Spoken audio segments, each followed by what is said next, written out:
So, good evening, everybody. Thank you so much for coming. I'm Dr. Diane Lynch, the president of Stevens College, and it's my absolute privilege and pleasure to welcome you tonight to a very special presentation by a very special alumna. Come on, that's an applause line, right? Yay!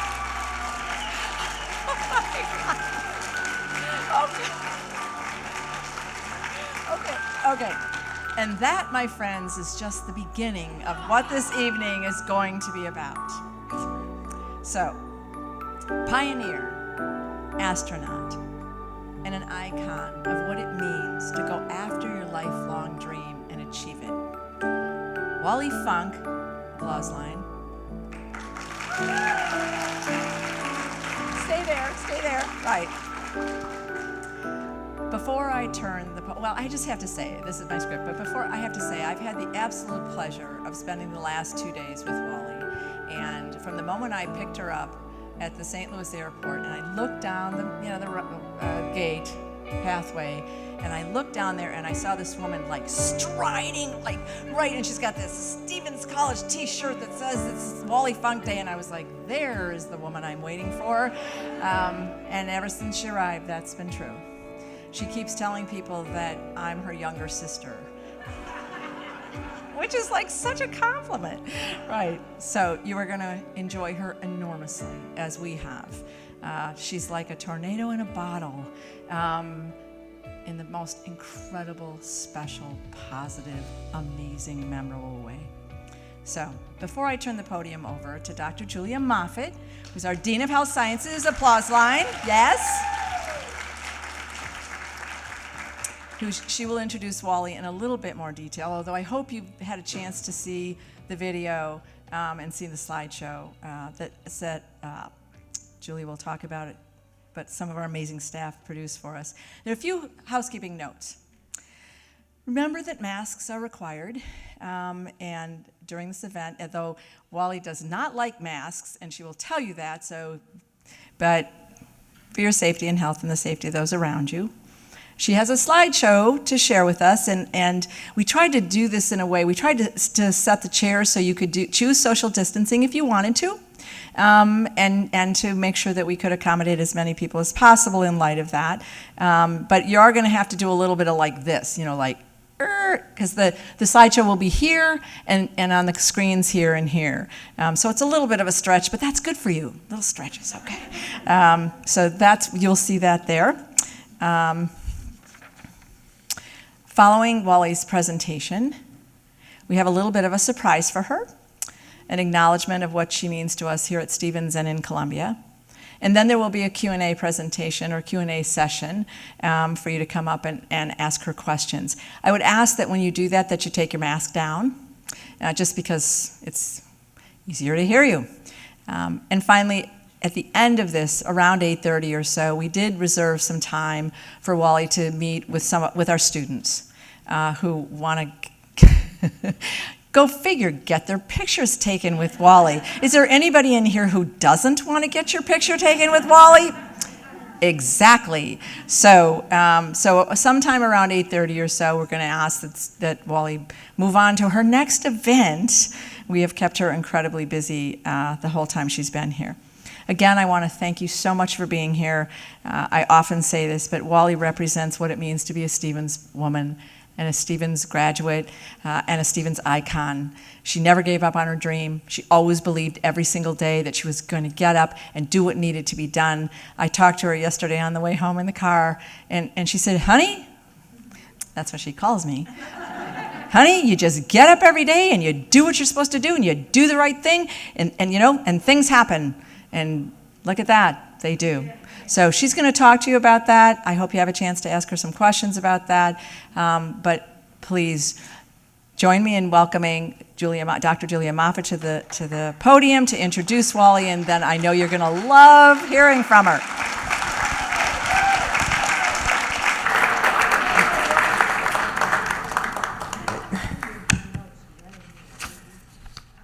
Okay, can everyone hear me all right? Yeah. All right, it's great to be here.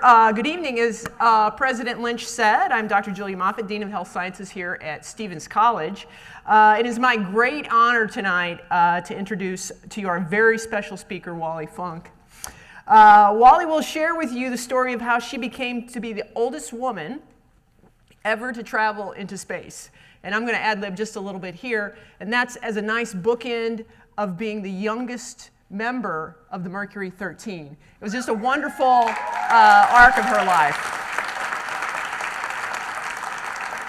So Wally traveled into space, as you know, with Jeff Bezos, no less. And you've seen the wonderful video of Wally on the big screen, prepared by our talented staff, marketing, design, communication, Jennifer Kropp and Jen Toll. We appreciate their work very much. But just let me quickly share a little brief preview of some of the information you're going to hear from her. Wally came to Stevens in 1956 at the age of 16. Can you imagine going to college at 16? Amazing. She joined the college's aviation program and became one of the Flying Susies, the college's program that was established in the mid-40s, that's right, to teach women how to fly. Wally graduated in 1958 with her pilot's license and an associate's degree, and then finished her undergraduate education at the University of Oklahoma, where she earned multiple aviation certificates and ratings, including her commercial instrument and flight instructor's licenses. And three more. We didn't have time. Yeah. While at Oklahoma, Wally won the Outstanding Female Pilot Trophy, the Flying Aggie Top Pilot, and the Alfred Adler Memorial Trophy 2 years in a row.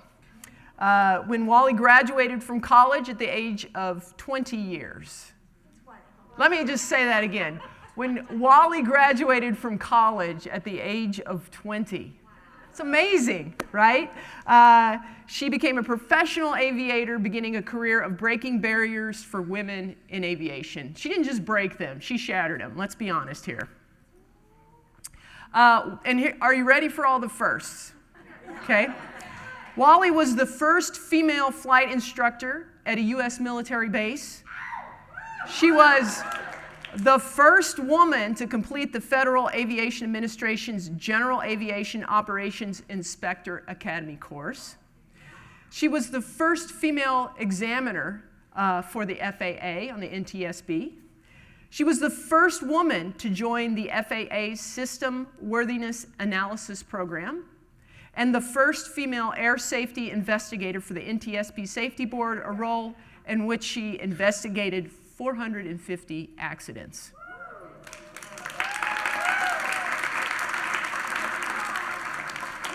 We owe a lot of aviation safety to Wally Funk, absolutely. Since her retirement from the NTSB in 1985, Wally has dedicated herself to teaching others to fly. She was the chief pilot, dude.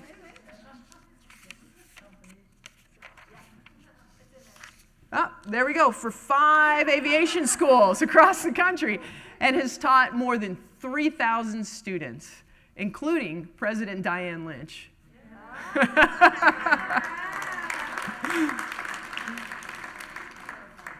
You know, and something occurred to me as I was thinking about this. I'm going to go off script again, just real quick. We're the stars, right? And I mean, come on. Here. Talk about someone who's been up in the stars. Absolutely incredible. So please join me in welcoming Wally to the podium.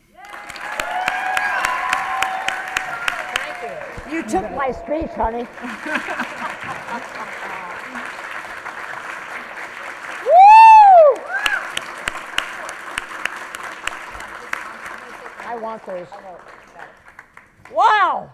I can't believe all of you folks are here. And having said, you want to sit down over here? Oh, yeah, sure.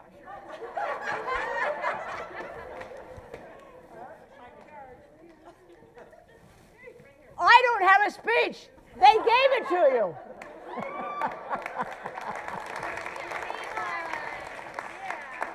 So I did a lot as a child growing up, which you'll see in a minute, but I could I've been on my own person. I never married. I never had kids. Mother said, do you want to learn how to cook? No. Do you want to go to the grocery store? No. I've been outside. I skied. I shot multiple types of guns.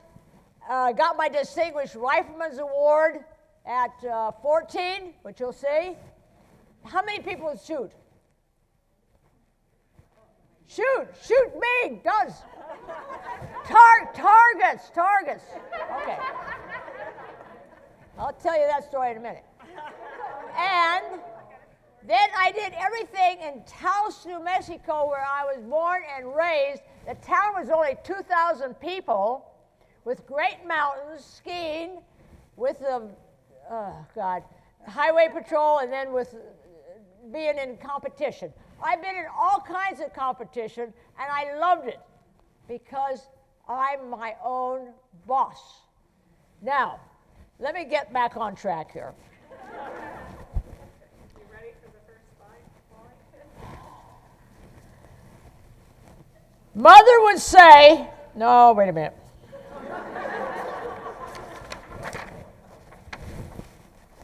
If you know what that is, that's higher, faster, longer book that just came out on me about 4 months ago. You get it?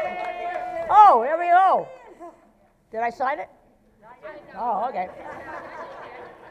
I have had people send me 20 or 30 books in the mail for me to sign and then send it back. Well, don't do that. But anyway, you get it out of Amazon. I didn't even know who Amazon was until I met him. Okay, I'm going to start correctly. Good evening, ladies and gentlemen. It is so nice to be here.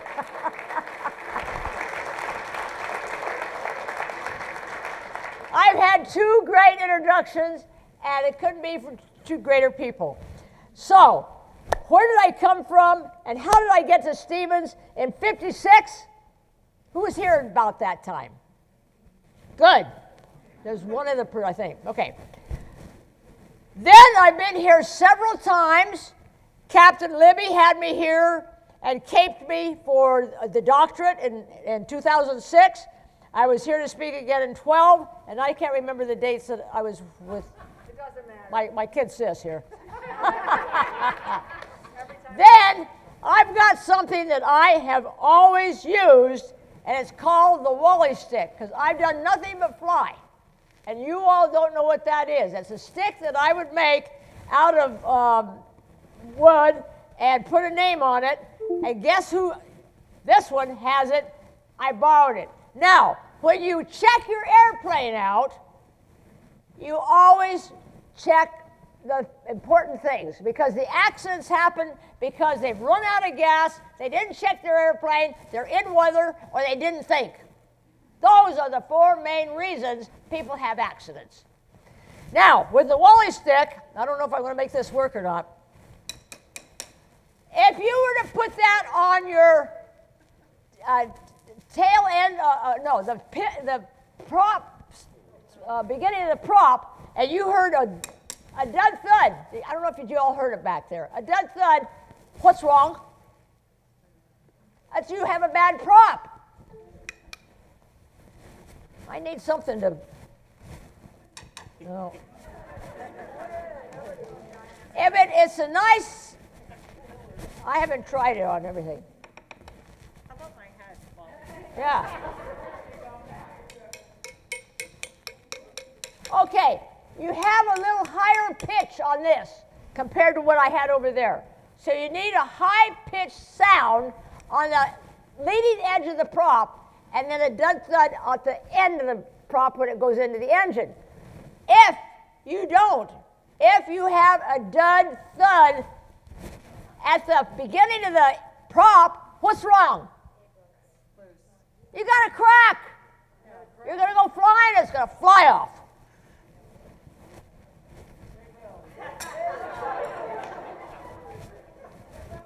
I gave that back when she was in California. Okay.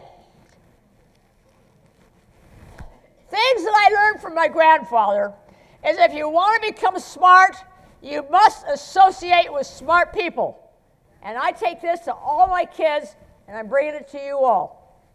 Your children, when you bring them up, get them to think smart for themselves.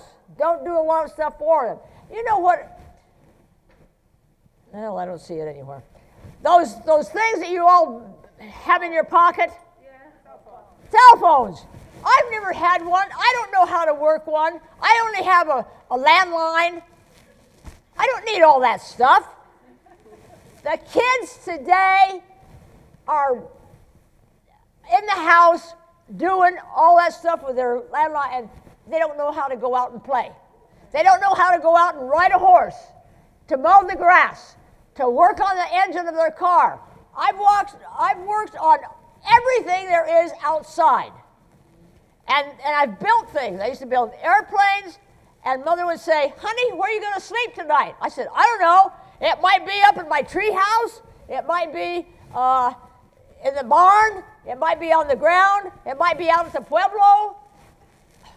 She never knew where I was going to be. But it was okay because I knew exactly what Wally was going to do.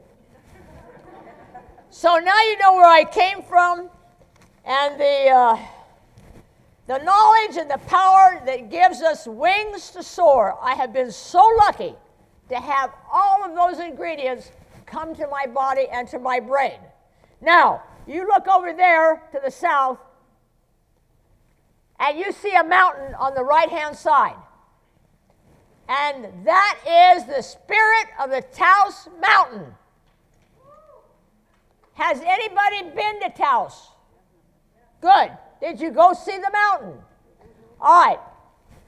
I wish I had a clicker that I could show it. The mountain on the right-hand side is the Taos Mountain. Mother said to me, every morning you put your shades apart and do your bed, and you look at the spirit of the Taos Mountain. And I did that this morning. And when I did that you don't talk to it, you don't pray to it, it talks back to you. And what that mountain did, it said, you're going to be right here with all of you folks. I knew I was going to be with you. It told me I was going to be with every one of you in my heart. So that's how I've lived my life. The spirit of that Taos Mountain. You have to believe in it and do it. Do it! Okay, challenge yourself. Don't take exceptions unless you know that you can handle them. You don't know how many times I talk to kids, and I want them to handle things correctly. Do not be angry. This is a part of our problem today in the United States. People are angry, they're killing, they're having all kinds of accidents. People, please be gentle. How I was brought up in an aristocratic home is that I was to be dressed absolutely correctly. I had to, when I came to Stevens, I had to have a white dress is it still for Sundays?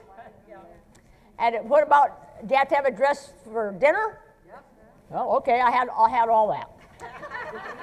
Because I was used to a t-shirt and shorts. So my life came to a standstill when I came here. And then Dr. Bates, which I don't think a lot of you will remember, Dr. Bates called my mother, about 4 or 5 weeks that I was here at Stevens. And he said, Mrs. Funk, your daughter's not doing too well in her studies. And Mother said, you have an airport out there? Yes. Then you get her out there and keep her out there. And that's how it all happened. Mother.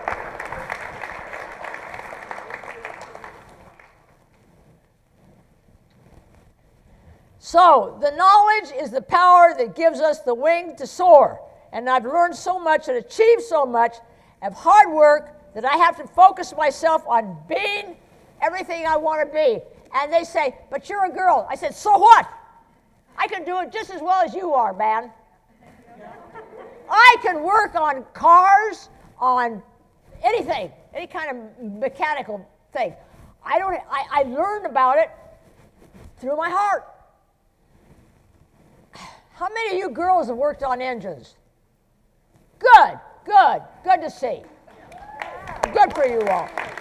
I want you all to go home and tell your kids or your friends how they should do everything on their own. Now, if you need help, ask the right questions to the right people. But learn to do things. People don't cut their own grass anymore or put their own flowers in anymore or go out to the airport and watch people take off and land. You need to do that. You got to focus on your challenges of being a girl in aviation and in space.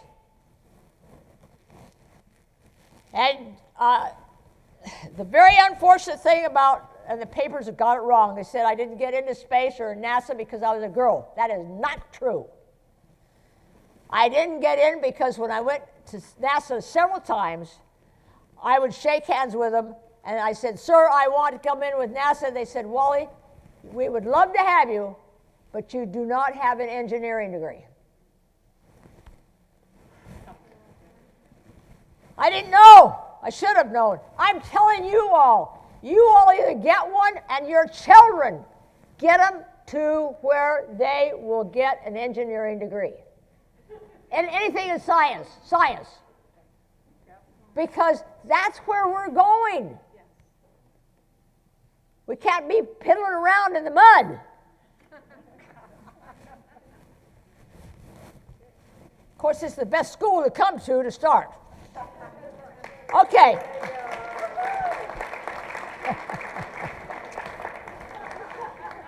So now you can figure out how I got here. I'm spontaneous, I'm impulsive, I'm practical, I'm bold, nicely. I'm very responsible. I'm tough on my students. I've never touched anybody. Mother said, "Don't you ever touch anybody and don't ever let anybody touch you." Well, when I couldn't get that engineering degree when I was in Kansas somewhere, went to a college, and I said, "Sir, I want to get my engineering degree." And he thumped me on the shoulder and said, "You're a girl, go to home ec." That is the worst thing I've ever heard in my life. And as Mother would say, when somebody says something incorrect to you, you walk away. I have never talked back to anybody. I was taught never to. Always to stand up when somebody came in, shake hands, be dressed correctly, and be correct. Of course, this school teaches that. You can't imagine how many other places that I talk to that they don't know the things that we all know.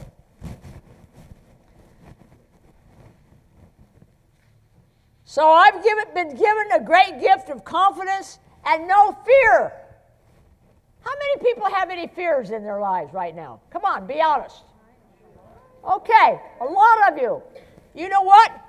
You've got to get rid of those fears. You've got to talk to God or your friend or whomever. Spill out your insides and get rid of any fears. I have no fears or never had any fear in my life, no matter how bad it was. Do you remember the plane crash accident? Forgot the date year. It was a 737 and a Cessna 172 in San Diego. What year was that? Okay, well, it was a long time ago. I was NTSB at that point. I lived in Hermosa Beach, so I was called number one. Now, even though we had 4 or 5 people that were accident investigators, you had, when this Friday starts, there was a number 1 and a number 2. Well, started the weekend, I was number 1. You're the first one to go out. You might not go out for the other week. But I got in my car, and I rolled on down to, somebody's changing the pictures here. I'm not ready for that. That was her. I said, "My God, it's on me. Go back. Yep, stay with the mountain. My heart. So I got down there to the accident site, and there were no proper people there that would do accidents. I actually started going through everything very hard because there was so much metal, and I pulled hands out, arms out, legs out, bodies out. I'm not afraid of anything. I can do that. When you talk about you have fears, you don't even have a slightest idea what a fear is. Now, you'd have thought I would have fear of pulling a body out of an airplane? No. I did it because it was my job and because that Spirit told me to do it. You can do the same thing. It's great. I've done so many accidents and seen so many stupid things happen. If you guys fly, be sure you know what you're doing, or with your flying with somebody, know what they're doing. Call me if you need to know that. So, I've had lots of confidence and no fears, thanks to my parents. They were absolutely fantastic. So, I know exactly where I want to go every year of my life. I must say, going up with Jeff, I didn't have a clue who he was. I get this blue paper in the mail, Blue Origin, somewhere in Texas, and we're going to send an airplane out with people, and we're going to come and interview you. So a girl and two guys came out, and they interviewed me. They just wanted to know how I was dressed, what my apartment looked like, how I talked, how I looked. Positive, positive, positive. Well, I had no idea. So they go back, and then another flight comes in, and there's a guy, two girls and another guy, and they take up my whole driveway with two big limousines, and then there's about 5 other guys with all this camera equipment with 5 other cars on the street. I said, what's going on here? Don't you know who this man is? I said, heavens no!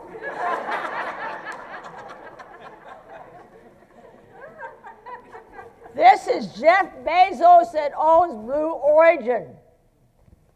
Well, I tried to smile and say, oh, okay, but I hadn't read about him. And he comes up and he said, I wanted to do this in person, but my sis wouldn't let me do it. Thank you, Wally. He came up and he said, Wally, I'm going up to space and I'm going to take you with me.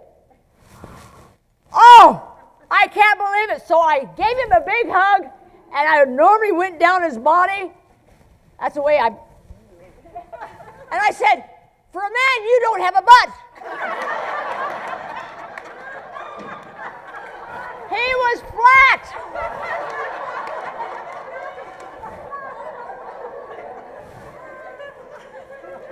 He was the most extraordinary great man to be my brother of any man that I have ever met in my life. Jeff Bezos. Yeah, we're ready to go. Okay. Okay, we're going to say goodbye to the Spirit, and we're going to continue on. Oh, who is that?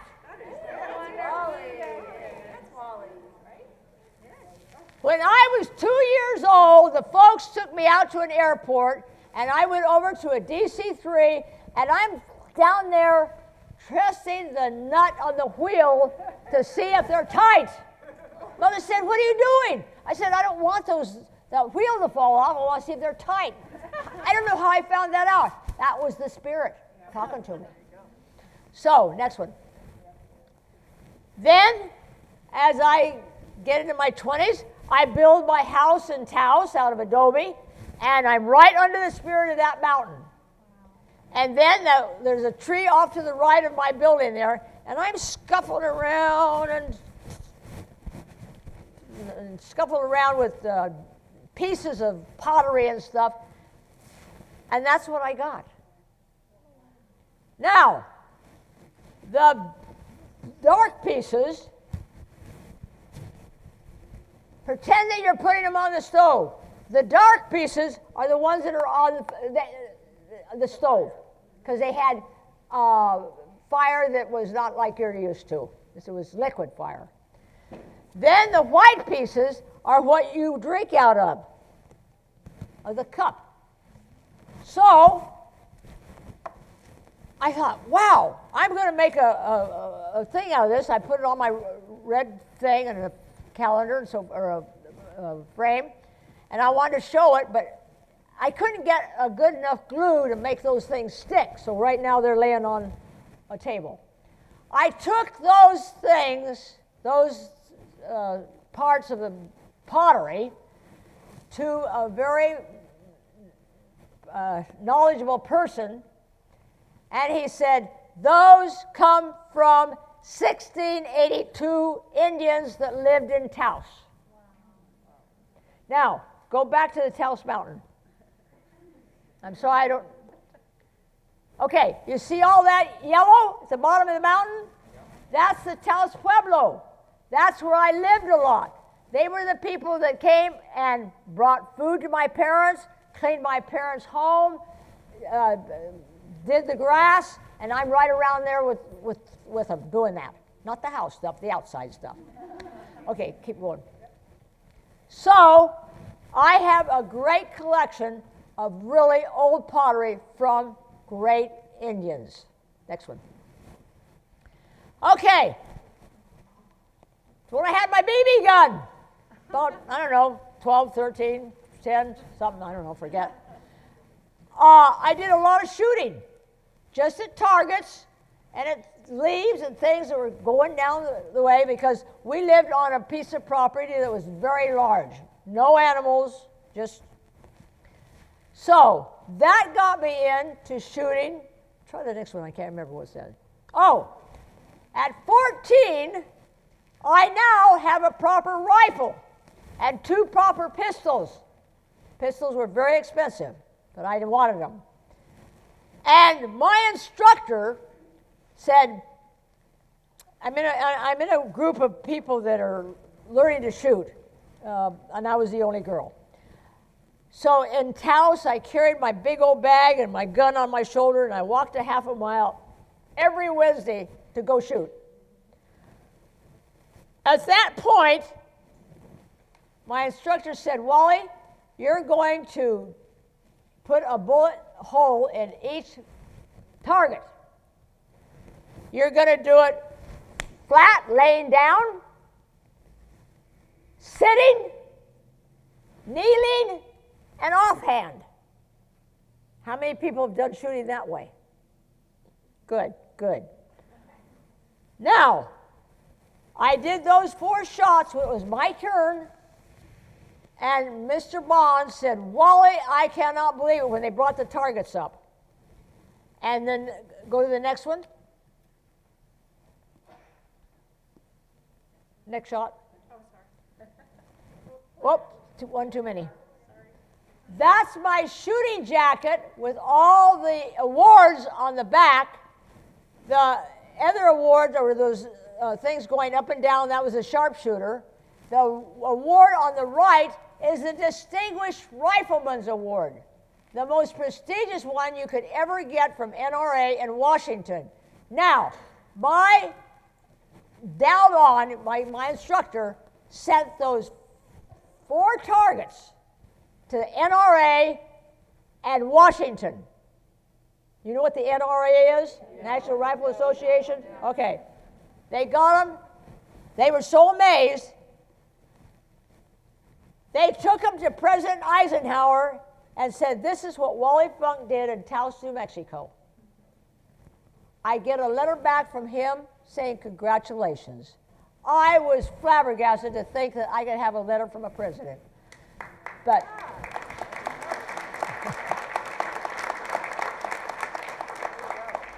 so I've been shooting ever since.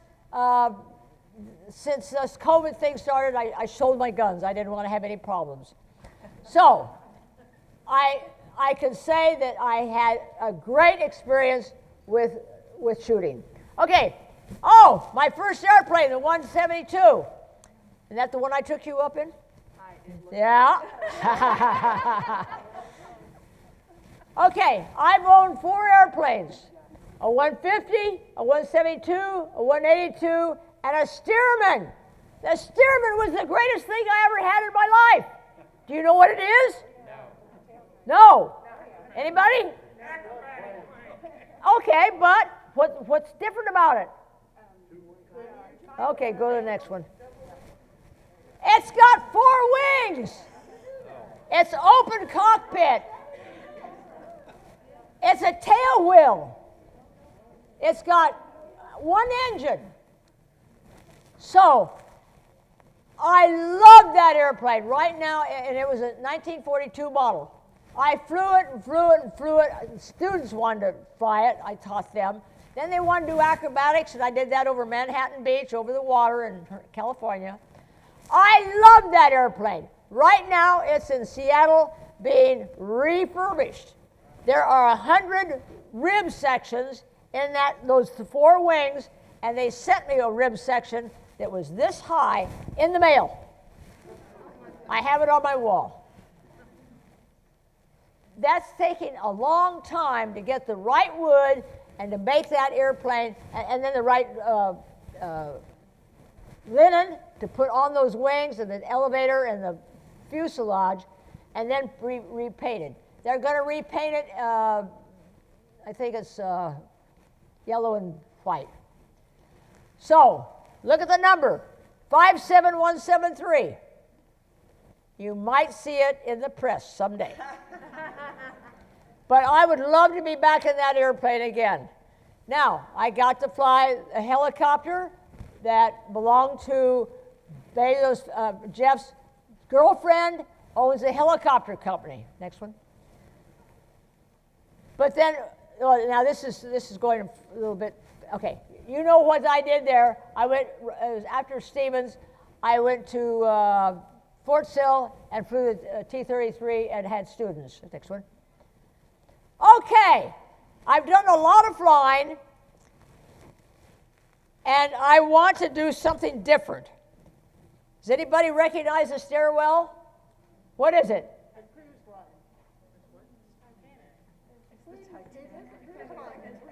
I can't hear you. It's the Queen Mary. The Queen Mary. I was on that ship for 1 week, and I got to sit with the captain every night, and of course, I had him going. I wanted to be up to see everything that was happening, and down to the engines to see how everything was happening, because I didn't care about my room or other people. I just wanted to see about the vehicle. So that was when I was on the Queen Mary. Then Mother dressed me all up to go to meet in New York to some, oh, well, wait a minute. Go back to the Queen Mary. I went over the Queen Mary. What did I come back on to California? What big airplane would I have been invited to come back on? Concorde. So going over on the Queen Mary and coming back on the Concorde, woo! What a great experience. I loved it. Okay, next one. Okay, then Mother has got me all dressed up. Mother was the most fantastic woman ever. She was so aristocratic. She ran Taos. She was always dressed up with long dresses, and I don't know if I don't think I ever worried her. I think she thought maybe I was going to wear the wrong thing here at Stevens, but I didn't. Just out to the airport. But I went to New York to be on some show, and I can't remember the guy's name of the show I was on. Okay, now, till 4 months ago, or 3 months ago, who is that? Up until about right then, I didn't know who this was. And he says, I'm going to take you up to space. And you're going with me. Next one. And that's when I gave him a big hug, and I went down, and I said, for a guy, you don't have a butt. He was flat.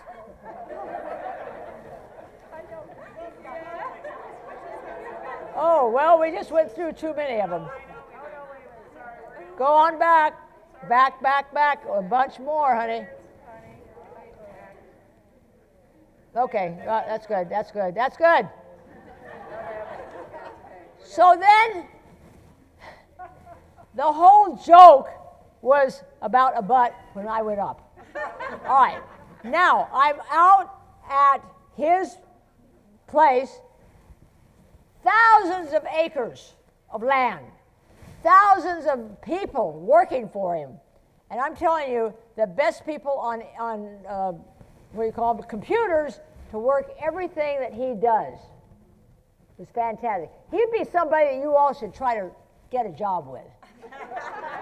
Because he has people that cook for him from New York and bring the food. I'll show you that in a minute. Okay, so here we are. Now, I can't get over there, but do you see where I've written out up there? That is in the sky, but there's mountains behind that. That is all of his property. Thousands and thousands of acres. And you can't drive on it unless you're with him. Because people tried, when I went up to go, they couldn't get on the highways there. They had to go on the mountains, and then they saw me. Okay, next one. Okay, here we are in our uniforms. We're just in ground school. I've been in 1,000 ground schools all over the United States and Europe. So we're learning about the vehicle. Thank you. Next one. Next one. That is what we have to learn, what to get in and out of. Okay, there's a door on the other side, and when you get in, I'll go to the next one. When you get in your seat, you got 4 things you've got to do, and you got to do it tight. 1, the belt, another belt, another belt, and another belt. 4 belts. And if you don't have them on tight, the guy will come along and tighten them up. So I thought, well, he didn't ask me anything about my health or take any tests. We were just people, 4 of us. We got the youngest one, Oliver, and his father. His father was supposed to go, but he was a little ill, so he let his son go in his place. They're from the Netherlands, and they didn't speak English to where I could understand them. Next one. Okay, that's my uniform. Next one. Oh, I wanted to get my hands on that engine. That's the engine that took me up into space. It was so fantastic. I want so badly to go back and take a better look at it. Okay, next one. And then it goes on the bottom of the whole vehicle that's sitting there in the barn. Now he has 2 barns. That's the first barn. Next one. And the second barn. He calls them the barns. That's where he makes everything. Okay? Now, what was that? You all saw that on TV. That's where the vehicle landed that took me up. The big vehicle. And, got another 2 minutes.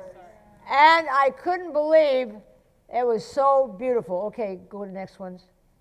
Next one. Next. Oh, no, stay there, stay there. All right, you see the truck that's got the yellow things that was holding the whole vehicle to get into the spot so I could get up to and get in the capsule. Now you see all those stairwells? There's 8 of them going up, and they're about like that. Piece of cake.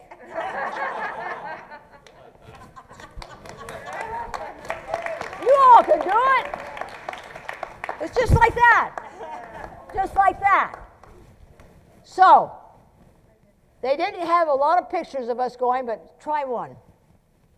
Oh, okay, the 4 of us are down there by that car, and then the car's going to drive us around to the back side of the vehicle. And then that's when we're going to get in. Next one.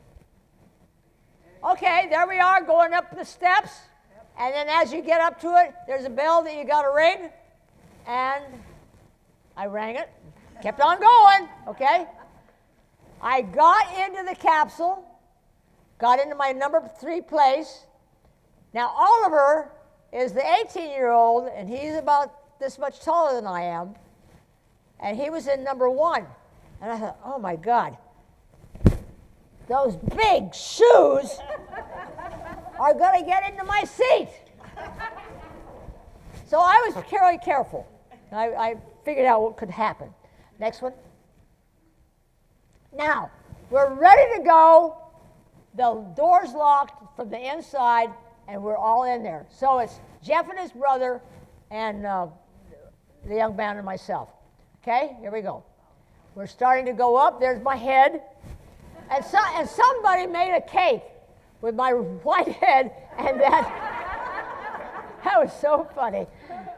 And then, laying down, you could have gone to sleep. It was so fantastic. Now that's Earth. At about, 5,600 miles, it became black. You thought that I'd see the whole thing. No, it's all black, and I've talked to a couple of astronauts, and that's what happens. It's the Earth's atmosphere, the temperature, and many, many other things that I can't tell you right now. So here we're going up, and okay, that's the takeoff. They got off a little. That's more of the. Oh, that was so great. That was the contrail. Okay, finally, we get up there, and the little bell goes on. You can get out of your stuff and float. Well, it's a small compartment, and I didn't want to get in the way of any of the guys, so I did my thing. I did a couple of twists, turns, and these are not my pictures, they're what they took. They had a camera on each person, and they watched what I did. Now, it doesn't look dark out the window, but it was. I was so disappointed that you couldn't see it. So I've talked to a couple of astronauts, and they said, yes, we go through that darkness before we get up. I think it's like 150 miles before you get up and you can see the world. And then go up to ISS, International Space Station. That's where I wanted to go so bad. Okay, next one. Now, we've done all our messing around in space and doing twists and turns. Now we're coming back. That all happened so fast. It was all of about 15 minutes, 12 minutes, something like that, whole thing. So we're coming down, and when those parachutes went out, it was only bang, 1, 2, 3. It was more gentle than a car riding on the street, hitting the bumps, but I knew it was the parachutes, because I have parachuted myself. Okay, let's see what happens next. Oh, there's the parachutes. The sun is giving a nice reflection there. But do you see where I am and the dust around it? I saw the dust and I thought, where's that coming from? Next one. Holy cow. That was when those 3 jets, they were bringing us down so gentle to Earth, we landed at 1 mile an hour. And with all that spread was the dust. I said, boy, am I going to have sneezes when I get out of that. So now it's time to get out. You've all seen that picture 1,000 times. Next one. Yeah, that's the one you all like. Go ahead, next one. Now, Jeff loves to send, likes to give everybody champagne bottles and uncork them and then spray everybody with champagne. Well, I could tell how his hat looked, but I didn't want to have all that on my body. So I kind of went away from that. But that is the group that went, and all of his people that worked on getting us up into space that was right there. Now, there are people all around the world that helped also electronically with your computer. So then that's his girlfriend, and in white, and she owns a helicopter company. Holy moly. He owns a space company, and she owns a helicopter. What a great combination. Well, I got to fly her helicopter. It was great. I loved it. I've flown lots of helicopters. Now, the press wanted me to talk. You probably saw that. I don't even remember now what I said. All I know is that I was so happy to get up. I didn't get to ISS, but I got to go into space, see what it was like. But what was interesting, when I was in Russia, I went through all the cosmonaut training, and they had a big room about a third of this size, and it had where I could float, no gravity.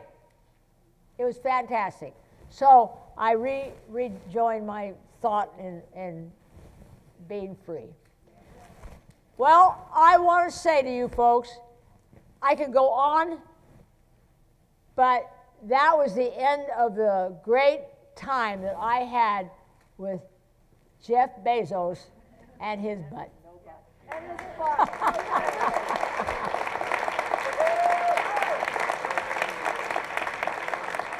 Now, wait a minute.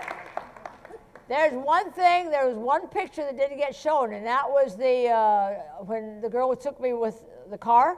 Oh, you know what? I don't know how far back you're going to have to go. No, come here. Come here. I'm not leaving. No, I want you. Come up here. Oh, God, okay.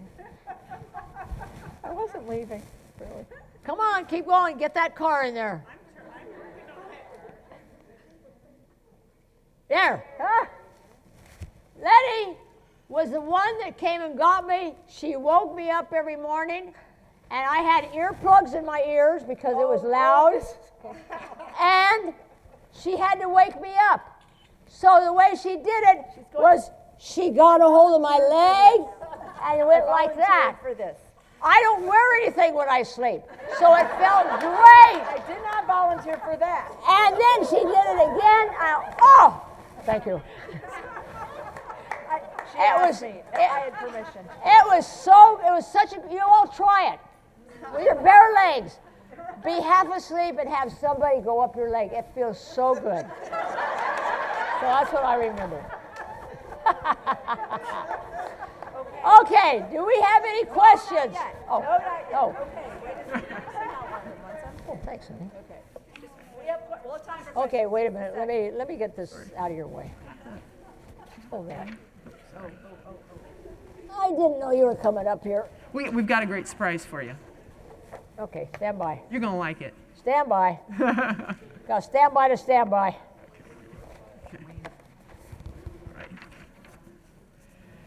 Okay, Wait, I want to get my camera. that was terrific, Wally. I so enjoyed that. Before we begin the Q&A, it's my honor to introduce Andrea Weiner, who is a representative of the 2nd Ward of the Columbia City Council. She is with us tonight to express the city's appreciation for all Wally has done for aviation, for women's professional progress, and for all of us who refuse to give up on our dreams. Representative Weiner, thank you for joining us.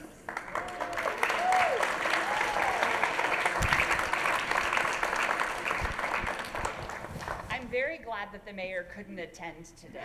You're going to have to talk louder. Oh, I have to be louder. I can do that. Okay. I'm really glad that the mayor could not attend today and that I get to be here instead. So I have a proclamation from the City of Columbia, so I'm going to read it to you. Thank you. So, whereas Wally Funk graduated from Stevens College in 1958 with an Associates of Arts degree and a pilot's license and was rated first in her class, and whereas in 1961, Wally Funk was the youngest member of the Mercury 13 group of women who tested and trained for NASA's astronaut program. Whew. And whereas You all know that. I know. And whereas Wally Funk has amassed a storied career in aviation, including becoming the first female Federal Aviation Administration inspector, the first female National Transportation Safety Board air safety investigator, and a flight instructor who has taught thousands to fly. And whereas on Tuesday, July 20th, 2021, Wally Funk flew to space aboard the inaugural flight of the Blue Origin rocket, becoming the oldest female to travel to outer space. Now, therefore, I, Andrea Weiner, on behalf of Mayor Brian Treese of the City of Columbia, do hereby proclaim Wednesday, December 8th, 2021 as Wally Funk Day.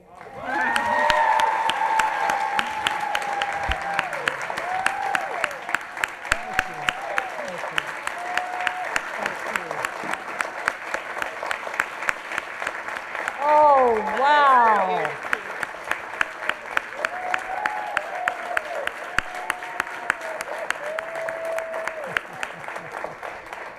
Honey, that is so nice. I'm so glad Thank you're you. here. Thank you. Thank you. Oh, wow. That's a whole bunch of stuff. More stuff to go on my thing. And one thing I forgot to do is I want to get a picture of all of you. I've got to do it in sections.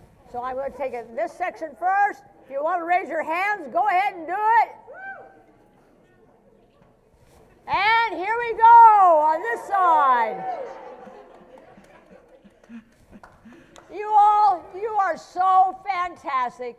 And where'd she go? No, they gave me Oh, Andrea. back there. Yeah. Thank you for this. Woo! Thank the mayor. It's so wonderful. You all are great. I think I've kept you longer than you thought you were going to be, but Yeah, would you like some, entertain a few questions from the audience? well, of course. Okay. That always happens. All when right. you speak. Wonderful. All right, you got one? I've got someone right here who wants to yes, ask a ma'am. question. I heard that you bought a ticket from Elon Musk. Is that right? Yes, ma'am. 20 years ago, I sent Branson $200,000 to go up. But he had to make such a big deal out of him going up because I was going up with Jeff that he went a week ahead of me. But we had to stay in an airspace that went straight up and then come straight down. He didn't realize that when his airplane took off and the little one went off to go into space, they went out of that airspace and got in trouble with the FAA. So, we don't know what's going to happen with that. I probably will never go up with him. So, Get your money back? oh, sure. You bet. Oh, Other maybe questions? we'll start our own rocket. Right here. Okay, somebody else. Did a flight to space come with a free Amazon Prime membership?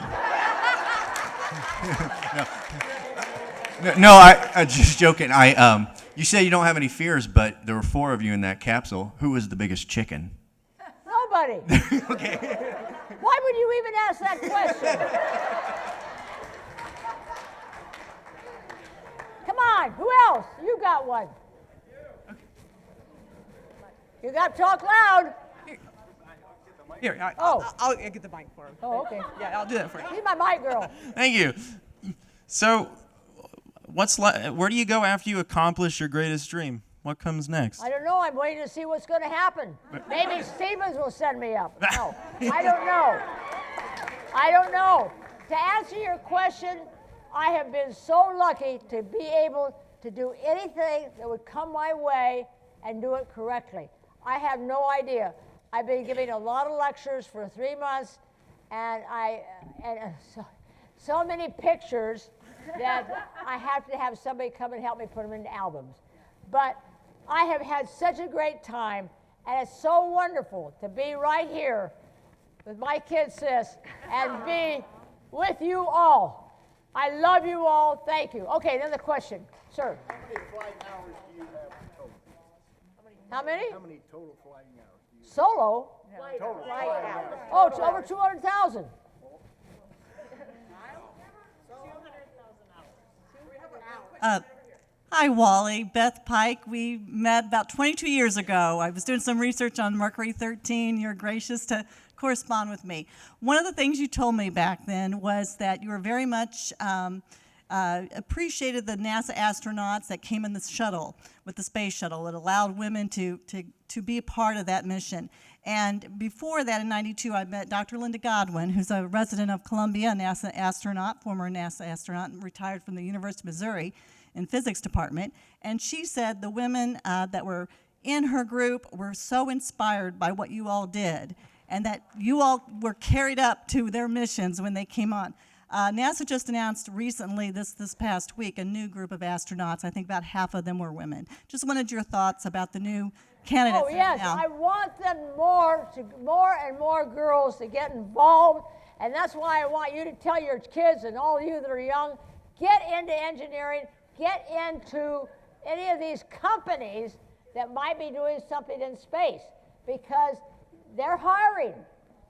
And that's going to be a great thing for you all. And then you people that have kids, get rid of those things, cell phones, and get out there and get doing things, build airplanes, check cars. I'm just telling you, it's just great. I talk to so many kids, and they're surprised that I say, get out of your phone, you get out there and work. Because I've done everything there is to do in outside, from skiing to shooting to everything. Car racing, I've done it all. Okay, we have a question right here. Hi, Wally. First of all, thank you for everything you did so that I could get to where I'm going. You're awesome. Thank you. Second of all, I didn't hear what she said. I said, thank you for everything you did so I can get where I'm going. as like a woman, you broke through ceilings and now I can go further. Thank you. That's awesome. Second question is, what advice do you have for women who want to work in male-dominated industries? I can't understand you. What advice do you have for women who want to work in male-dominated industries? Go out there and do it. Male industries. I've been in male industries all my life. You think anything stopped me? No, because I had that forward thought.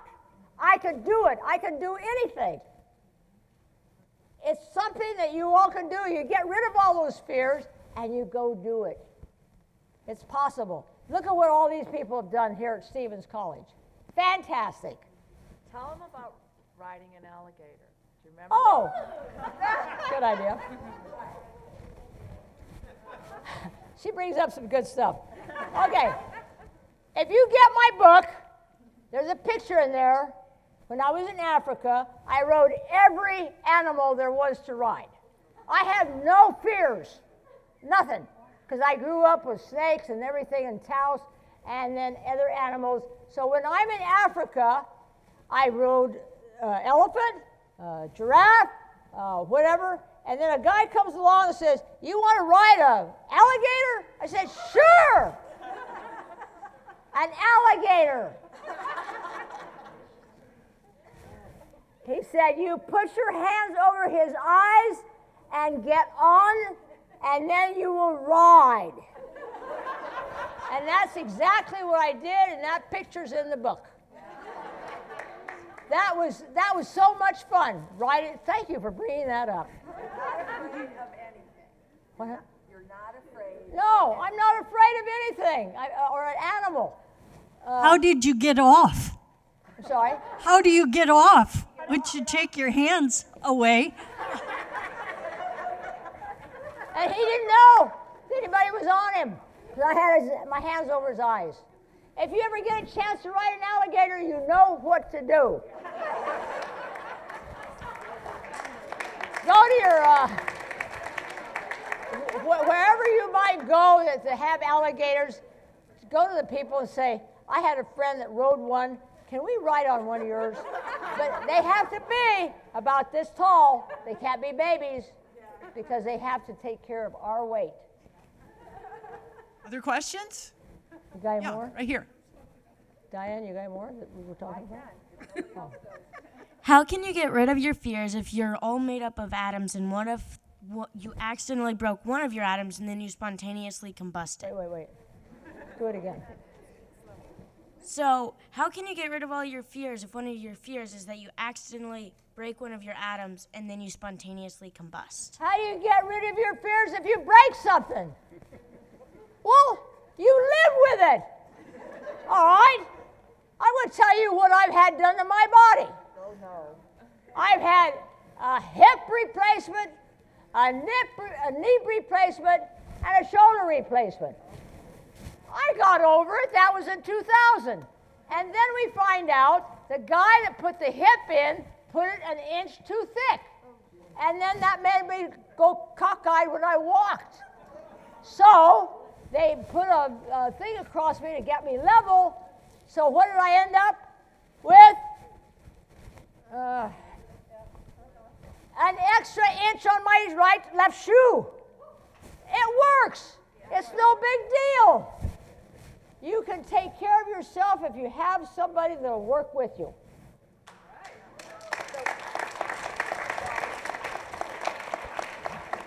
Talk to them about how you are so healthy, about what you don't eat, what you don't do, about your discipline. Yeah. Okay, now we're going to talk about, excuse me, I've got allergies.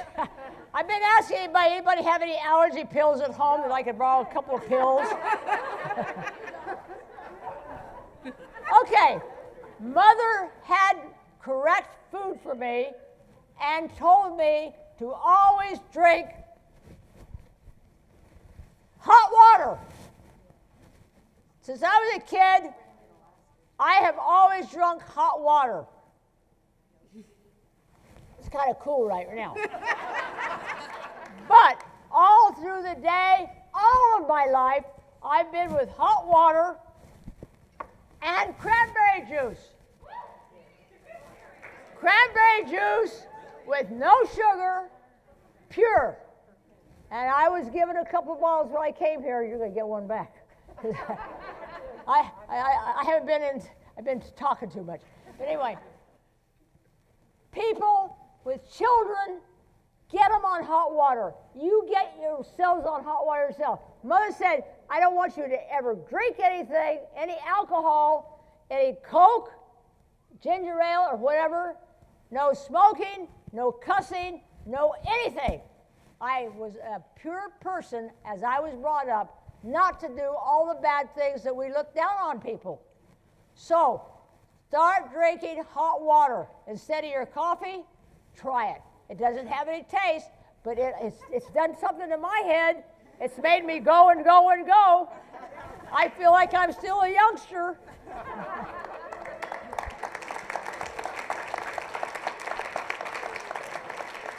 You all are great. Okay. That it? How did you decide to come to Stevens? How did I decide to come to Stevens? You know, Stevens is really great. Back in the 50s, they sent people out to people's homes where other people had gone. So a girl from Taos had gone to Stevens and loved it. Told my parents about it. So when they came to see her, they told them, come and see the Funk family. So they came to our house. I wish I knew the man's name. I don't. And they said, we have this wonderful girls' school in Columbia, Missouri, and you could get a great education. Would you like to come? I said, I don't even know where Columbia, Missouri is, or I was only 14. I hadn't graduated from high school yet. They took me immediately, and Stevens took me. The man got me in here. I was still a junior in high school. And I fit in just perfectly. So you guys can do it perfectly.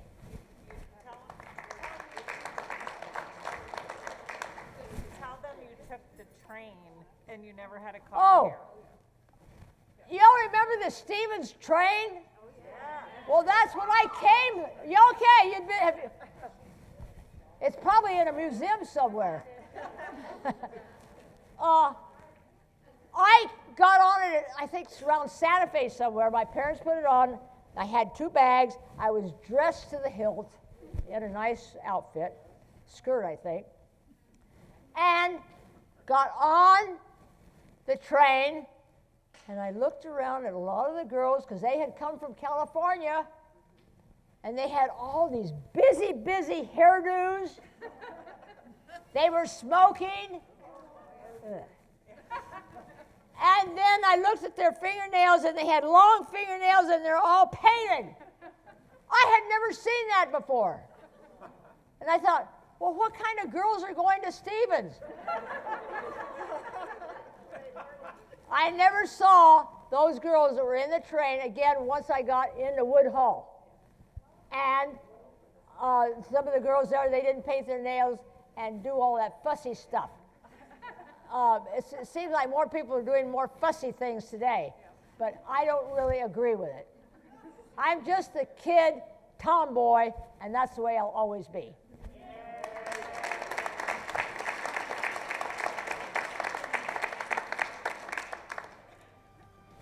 You got the floor, kid. Well, thank you so much, Wally. We really appreciate all your time. It's certainly, we say we stand on the shoulder of giants. It's not every day you get to stand right next to them.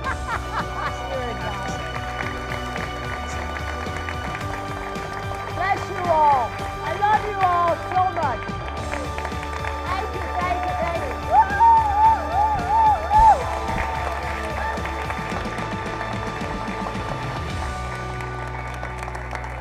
Are you going to come up?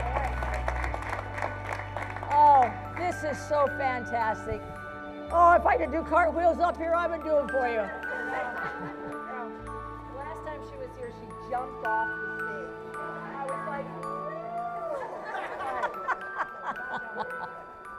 thank you all so much for coming. You all are great. Thank you.